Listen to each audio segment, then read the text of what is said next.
If you've got a problem with Zack Snyder offering up his near-mythical cut of 2017's Justice League, well, Superman has a problem with you. Speaking with the Happy Sad Confused podcast, Henry Cavill, who has portrayed Big Blue in the films of the DC Extended Universe, offered up a concise and thorough justification for why Snyder's cut of the film should be seen. Cavill also had strong praise for Snyder as a filmmaker, and an interesting analysis of the director's perceived shortcomings. In case you're somehow unaware of the rocky road Justice League took to the screen, some background.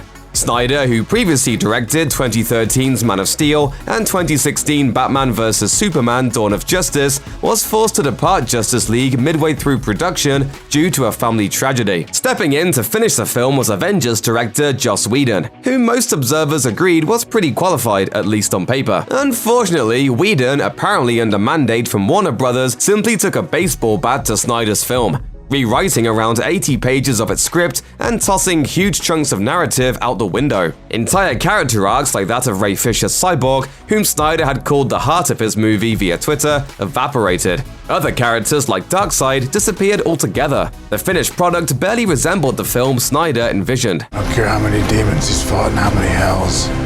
He's never fought us.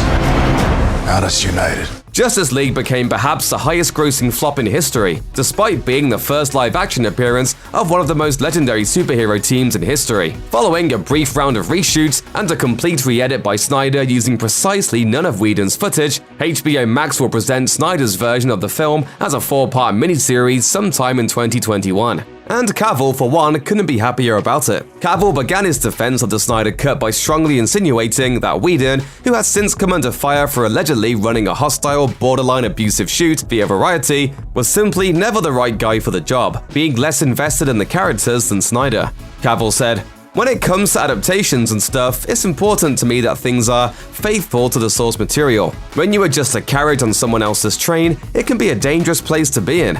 When you are the train itself, when you are the Lord of the Rings director Peter Jackson, when you are Zack Snyder, when you are Dune director Denis Villeneuve, it is, I'm sure, absolutely amazing because it's your vision."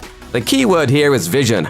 Few would argue against Snyder's talent as a visual stylist, or even that he's capable of pulling off virtuoso sequences. For evidence, look no further than his feature debut, the 2004 remake of Dawn of the Dead, which sports one of the most terrifying opening scenes in horror movie history. But the filmmaker has endured criticism for jumbled plotting and hokey dialogue, particularly with regard to Batman vs. Superman: Dawn of Justice. And Cavill feels that such criticism tends to overlook the forest for the trees. The actor makes the case that Snyder is actually an underrated storyteller, one that simply employs a different set of tools than most.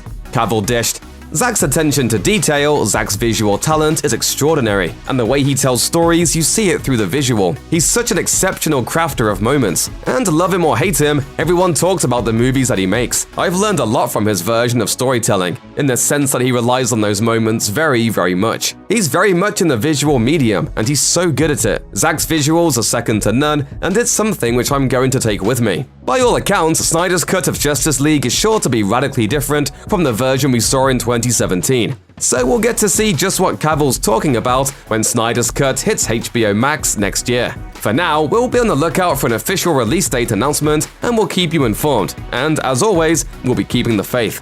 Thank you. For what? For believing in me. Check out one of our newest videos right here. Plus, even more Looper videos about your favorite stuff are coming soon. Subscribe to our YouTube channel and hit the bell so you don't miss a single one.